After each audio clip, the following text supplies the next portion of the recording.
आई कर भतार गाड़ा देखा हो ऐसा लगा है ये नहीं गेहूं काट के आए यहाँ रंडियऊ। अरे जा हर जइयऊ मालिक करते मर जा तू बल्कि तू हम कोठा के रहे वाली हरामी है ये हम एक पता लगाई तब बेटवा भतार साथे ओलरी है कि अकेले ओलरी है। हर जाइए ओलरा रंडो ओलरा माई ओकरे बाद बताई थरार के बिटिया हर जाइए हूं नहीं त्या।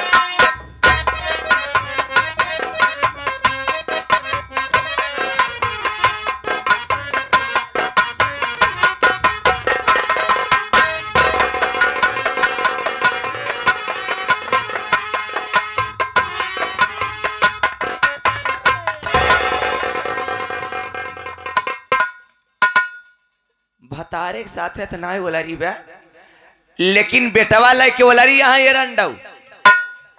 जब से ये बेटवा पैदा की है यहाँ तब से इनकर गोड़ भूई ना पड़ता है। आए तो बेटवा भी आने ही ना आकाशे न उड़ी ही तो कहाँ उड़ी ही लेकिन जब अपने ना तो सपने ना जब भगवान हमार कोख ना खोले तेनके राड़ की बिटिया कोखी की बिटिया बेटवा कैसे जिए। जब तक कहीं घरे में रहा अगर एक लड़किया की रोवाई सुनाई जाए ऐसे जाए के सौरियम लतवा धरब कच्चे से जिए रहा ओलरा माई आज तोहरे बेटवा के नाम निशान मिटाई दे थमहू कोठा कराए वाली छठी छिनार नारी ओलरा रंडो आज खाए चबाई तोहरे बेटवा के खूने के महावर देख पूरा गांव न डोले तो हमारा नाम आसान आय रंडा बोलरा माई जितना नरम है उतना ही गरम है हम हर जाइए।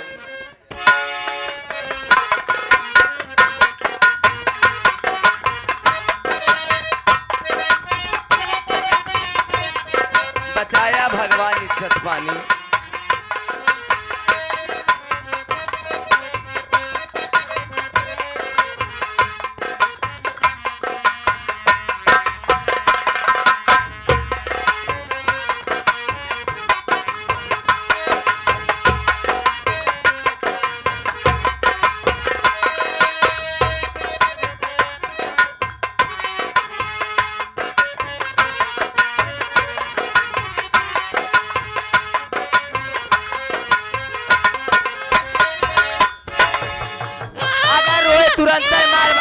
तुरंत मार नदी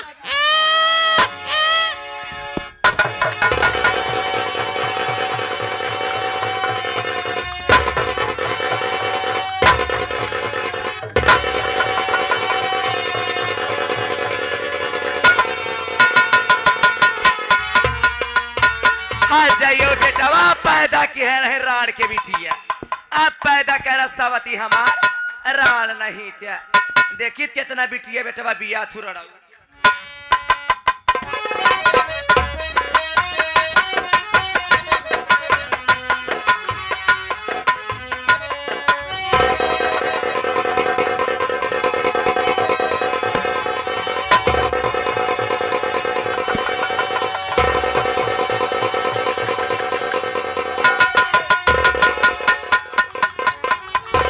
अरे हे दीदिया हे बहनिया ये हम का देखा था दीदी अगर हम आए न होई तो हम जानू न पाए तू ऐसा काम कह के बैठू है अरे यही बिटिया बेटवा बिना मनाई पाथर पूजत मर जाता है कि भगवान हमारा कोख खोल देता तब बझनिया का नाम हट जाता है आ तू अपना बेटवा खाए चबाई बैठू तो रच के लाज नहीं लागत। अरे दीदी मेरे मन सूरज का खून हो गया और तो बस दीदी बस अरे तोहरे तो लाज लागे चाहे बहनी अब बहने हम भैया बुलावत हई अब बहने जेठौत के बुलावत हई और सारी बात हम तोहार बतावत हई तोहरे रच के लाज शर्म नहीं लगा था भैया जितने जल्दी हो भैया दीदी के कमरे में बहुत जल्दी आ भैया और बहुत जरूरी काम है तनी जल्दी आ भैया बहुत जरूरी काम।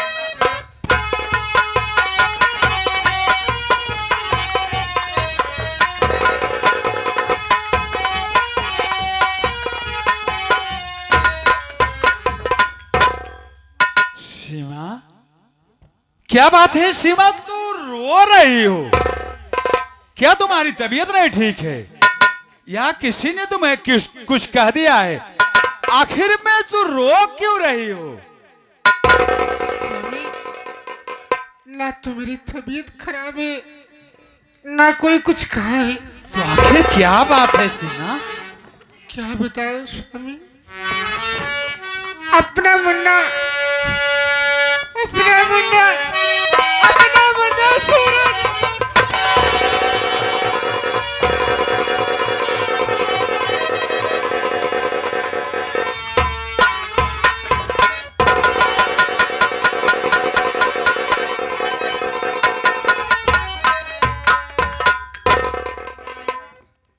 ये सब कैसे हो गया सीमा? ये सब कैसे हो गया? कैसे हो गया?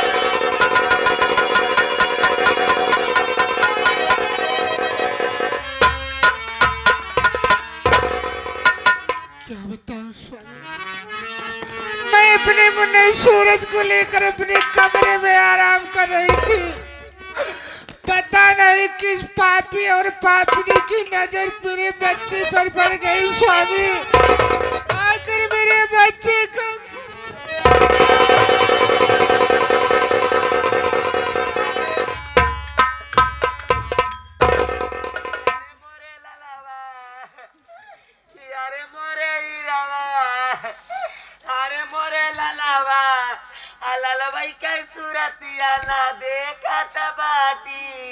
आशा बहू, ये सब कैसे हो गया? वो ये सब कैसे हो गया? कैसे हो गया?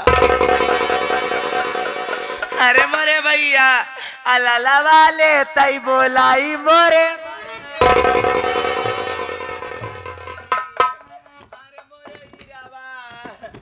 अरे मोरे भैया हो, अरे भैया हम अपने घर में सोवत रहे मोरे भैया, और रतिया जब पानी पिए बाहर निकले भैया, बेटावना जोर जोर से रोवत रहे भैया। और जब हम अपने घर मन से दीदी घर आवत है भैया, यही गिरसवा से दीदी बेटावना काटत रही मोरे भैया। अरे मोरी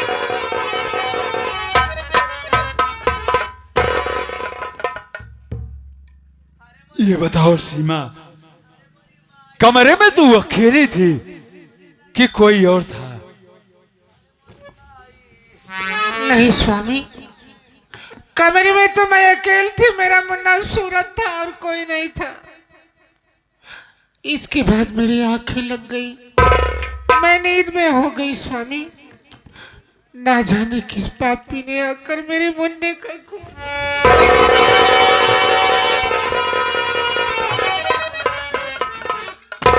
कमरे में तू अकेली थी, अपना मुन्ना सूरज अकेला था, तो इसका मतलब खून करने वाला तू ही है। सुन मेरी बात हरामखोर,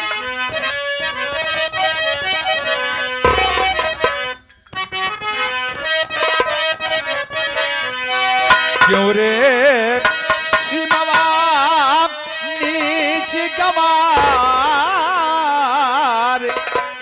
अपने बेटे को डाला मार।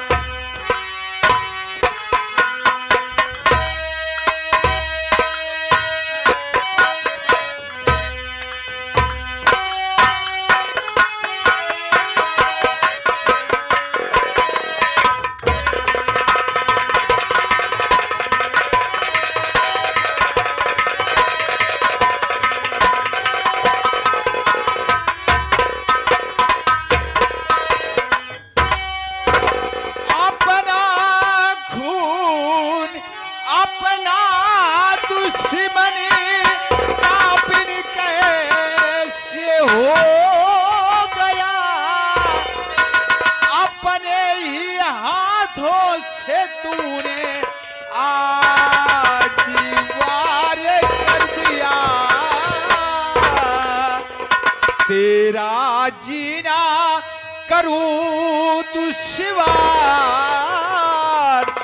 अपने बेटे को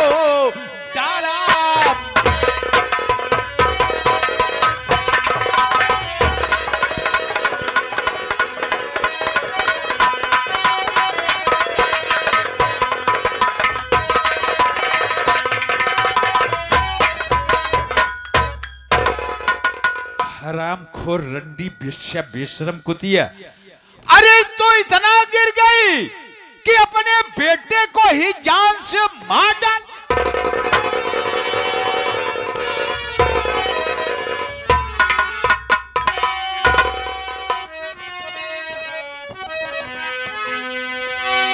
अरे नहीं झूठा इल्जाम मुझे पर लगा, ओ, नहीं झूठा।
मैं भगवान की कसम खा के कहती हूँ, मैंने सूरज का खून नहीं किया है स्वामी।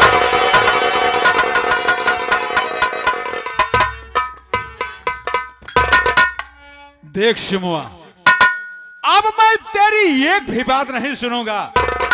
तेरी भलाई इसी में है, तू इसी वक्त मेरा घर छोड़ के निकल जा। तू इसी वक्त मेरा घर छोड़ के निकल जा, वरना मैं मारते मारते मैं तेरी चमड़ी खींच लूंगा। ये आप क्या कह रहे हो? आज मेरा मुन्ना सूरज मेरी गोद सोने कर दिया स्वामी, और आप कह रहे हो ये घर छोड़कर चले जाओ। मैं कहाँ जाऊंगी, किसके?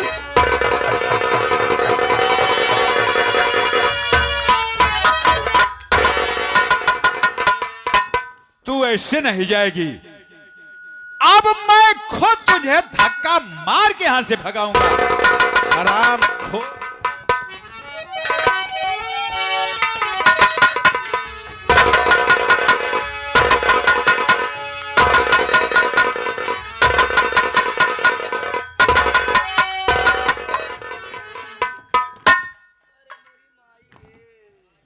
मेरे भाई अशोक, तू शराब पी रहा है मेरे भाई? शराब? शराब? अरे जब पीता रहे बोतल का पानी, जब पीता रहे जुर्क बोतल का पानी, वाला कैसे कम होगी उसकी जवानी। अरे जो कहता बुरा वो खुद ही बुरा है, चखा कर नहीं तो बिरता है जिंदगानी। छोड़ो इन सब बातों को, बताओ बात क्या है जो घर में इतना शोरगुल हो रहा है? मेरे भाई अशोक, अपने सूरज का खून हो गया मेरे भाई। ये क्या कर रहे हो भैया?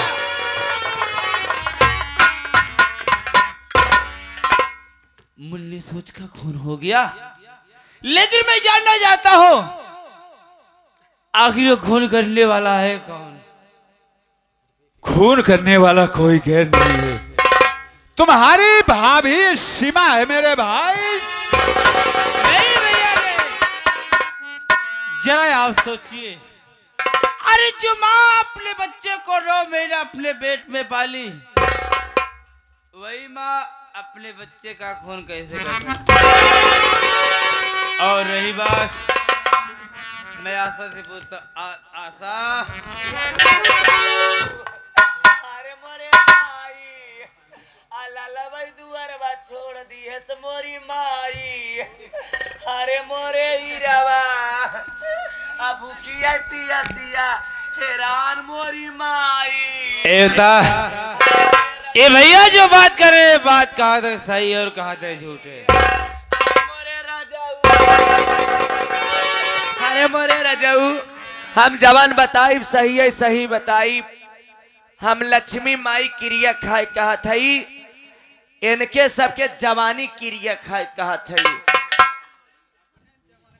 अजावन हवा 2-4 जनी बैठी आहत गईन, हेया बैठी हैं, इनके सबके भतारे क्रिया खाए कहा थई कि हम अपने आँखी देखे है कि दीदी अपने बेटवा के घर में गड़ासा से काटत रही मोरी माई।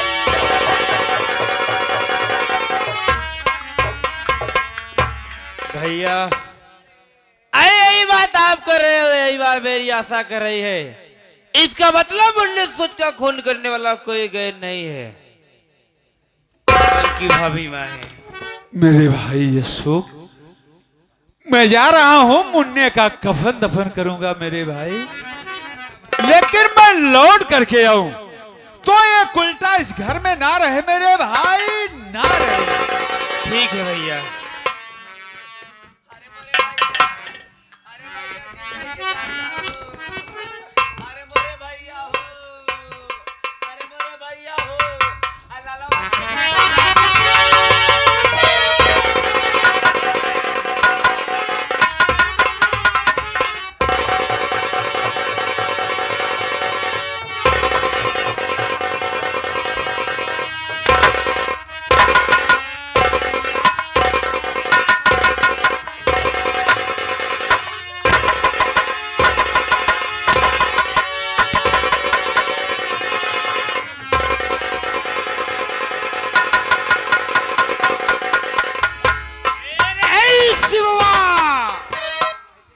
अरे इसी घर में होगा, अरे इसी घर में होगा न तेरा कुछ।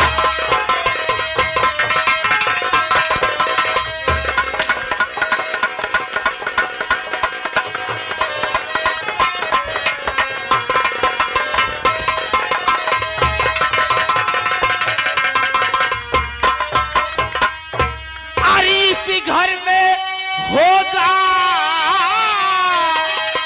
न तेरा गुजारा, अरे इसी घर में होगा न तेरा गुजारा। और किया कत्ले बच्चे का बन के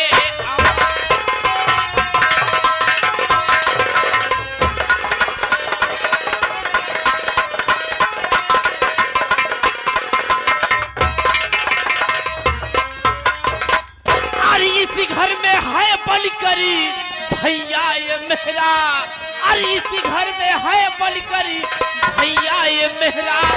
अरे गला दाब देता वरना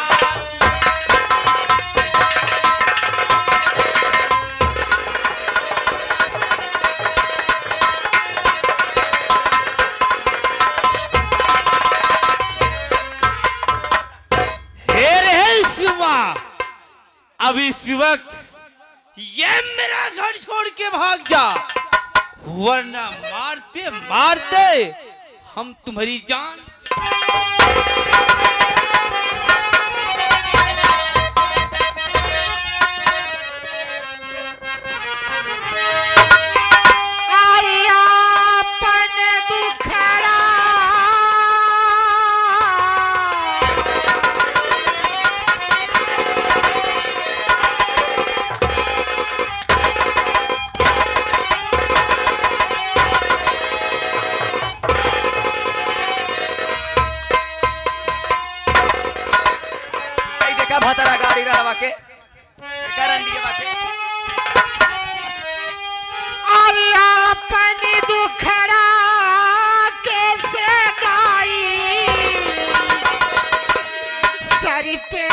पता हमारे आई कि हे बबुआ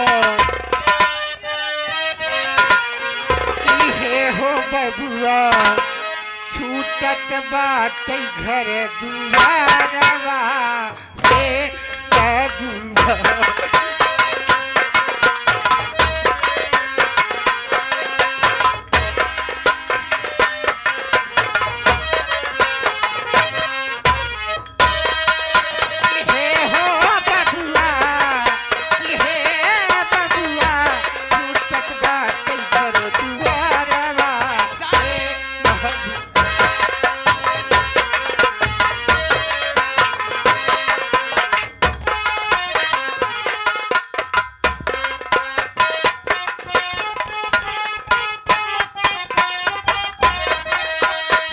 वही हमके देवर तो हई भाभी कहीं बुलाया, लेकिन अब तू भाभी के काबिल नहीं है।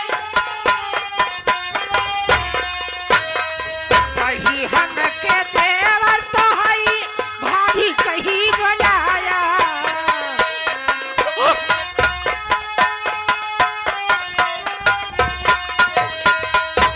अरे परी के रंडी के चक्कर में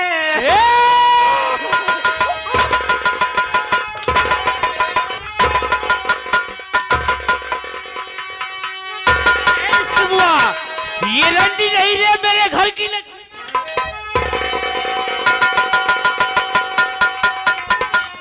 आरी परी के रंडी के चक्कर में आए घर से हमें भगाया कि हे बबुआ कि हे बबुआ छूटत बाटे घर दुआरवा हे बबुआ।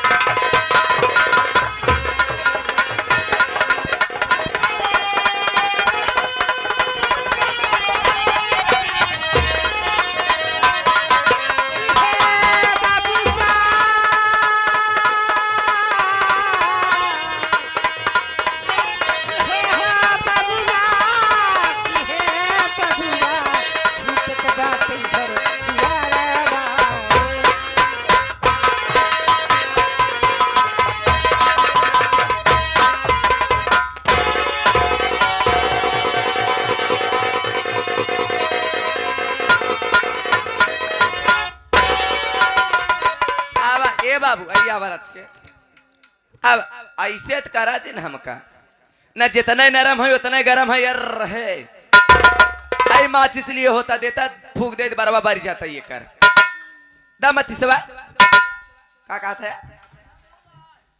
तो का करी हमें खाए ले जाई हमें खाए ले जाई बाल हम हुआ ले मुछिया उपार ले बाल हम हुआ ले खम ई रंडी हमें हर जाई का हाथ रही बाहर खाल का हाथ रही बदमाश छिनार कहत रही रंडी छिनार ओके कहथेन जे साया पिलौचे कहियो भतार बिनथिन गांव गांव हेर के इनका राण के लुगा उतार ले भाई यही बाल्हा मऊ में साया पिलौचे अपना डोलाए ता हमारा नाम आसान आए यही बदे नाम है आशा दे था मीठ मीठ बोल के दिलासा और हमार काटा मर जाथन प्यासा तब प्यार से हमके सब कहथन आशा ऐसे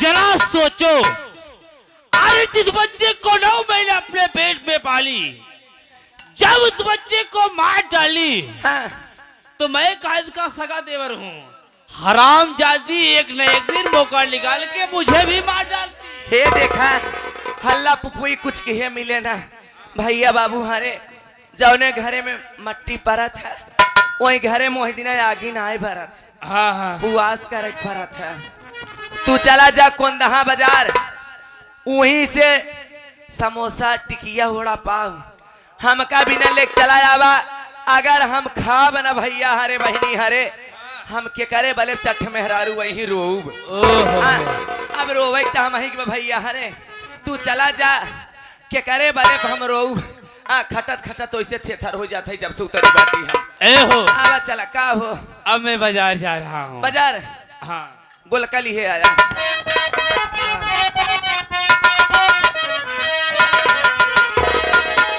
अरे नैना लागे नेहक सागरी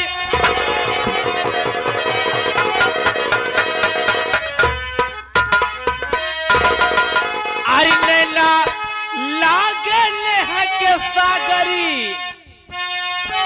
हाय विदिया लागे चा नैना लागे नेहक सागरी विदिया लागे चा ए को हमारी जान हऊ हो हमारी जान हऊ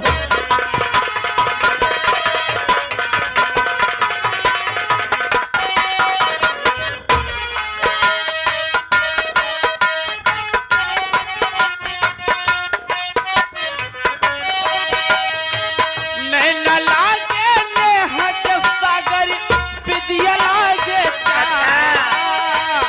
नैना लागे नेहक सागरी विदिया लागे चा तू जान हऊ हो तू जान हऊ हो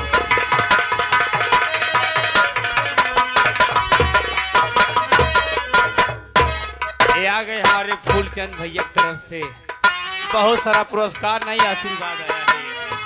भैया जी को हाथ प्रणाम करता हूँ, आशीर्वाद कामना करता हूँ कि हम बच्चे अपने कला में कामयाब रहे। ए हो बाबू बात नहीं उठवा के ललिया रनिया हमके चटाई जा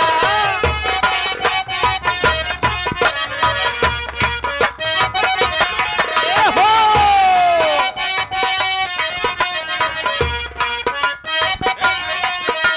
उठवा के ललिया रनिया हमके चटाई जा उठवा के ललिया रनिया अपना तला में चाभी हमरा तू जाइदा हमरा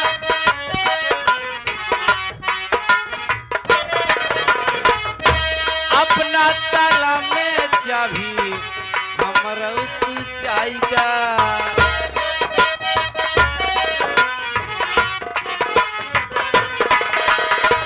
जब से तोहके देखले मानी है जब से तोहके देखले मानी दिल भाईल कुर्बान तू जान हऊ हो हम जान हऊ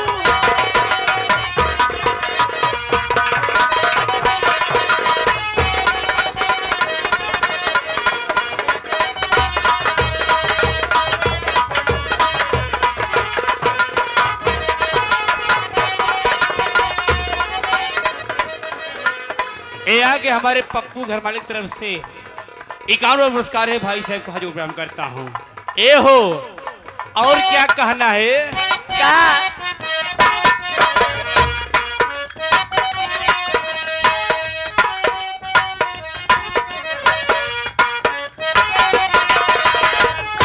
कमरे कमानी तोहार चेहरा नूरानी कमरे कमानी तोहार चेहरा नूरानी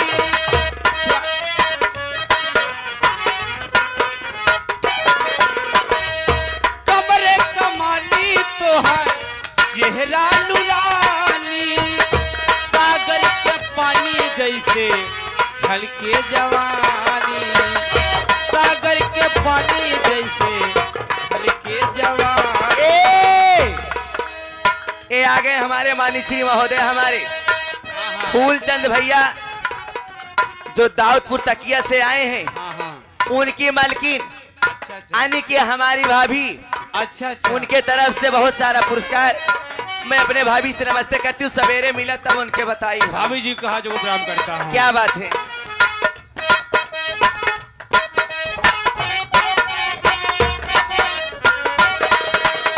रात गुजारा हमरे साथ है रात गुजारा हमरे खातिर ए हमारी दिल जा तू जान हो जान हो